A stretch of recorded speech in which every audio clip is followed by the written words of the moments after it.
मध्य प्रदेश में समर्थन मूल्य पर मूंग की खरीदी के बीच कालाबाजारी और गड़बड़ी रोकने के लिए सरकार और प्रशासन ने सख्ती बढ़ा दी है।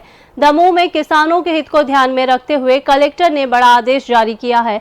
आदेश के मुताबिक जिले के व्यापारियों को 20 अगस्त तक अपनी गोदामों में रखी मूंग को बाहर निकालने और उसका परिवहन करने पर रोक रहेगी। नियमों का उल्लंघन करने पर मूंग जब्त करने के साथ आपराधिक मामला भी दर्ज किया जा सकता है। दरअसल दमोह जिले में सरकार द्वारा समर्थन मूल्य पर मूंग की खरीदी की जा रही है। इसके अलावा कृषि उपज मंडियों में भी किसान अपनी मूंग निजी अनाज व्यापारियों को बेच रहे हैं। प्रशासन को आशंका है कि मंडियों में कम कीमत पर खरीदी गई मूंग को दोबारा समर्थन मूल्य पर बेचकर फर्जीवाड़ा किया जा सकता है। इससे किसानों को नुकसान होता है, जबकि सरकार को आर्थिक क्षति पहुंचने की संभावना रहती है।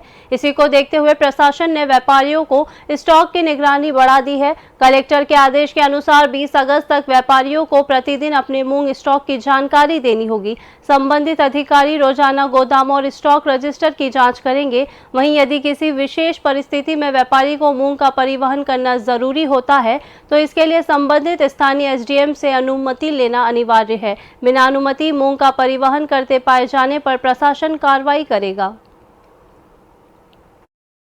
जो मंडी में व्यापारी लोग ओपन नीलामी में खरीदते हैं और कई बार ऐसी शिकायतें प्राप्त होती हैं कि उस माल को उपार्जन केंद्र पर बेचने करके गलत फ़ायदा लेने का प्रयास करते हैं। इसको दृष्टिगत रखते हुए हमारे द्वारा 16 अधिकारियों की ड्यूटी लगाई जा करके समस्त व्यापारी जिन्होंने मूंग खरीदी की है उनका भौतिक सत्यापन स्टॉक का करने हेतु निर्देशित किया गया है।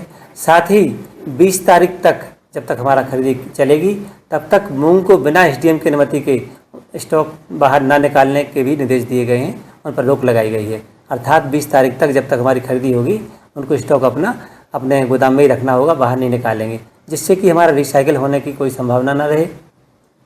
व्यापारियों की मूंग किसानों के नाम पर डालने का कोई इस तरह की कार्रवाई ना हो सके, संभव ना हो सके, इन सब पर अंकुश लगाया जा रहा है।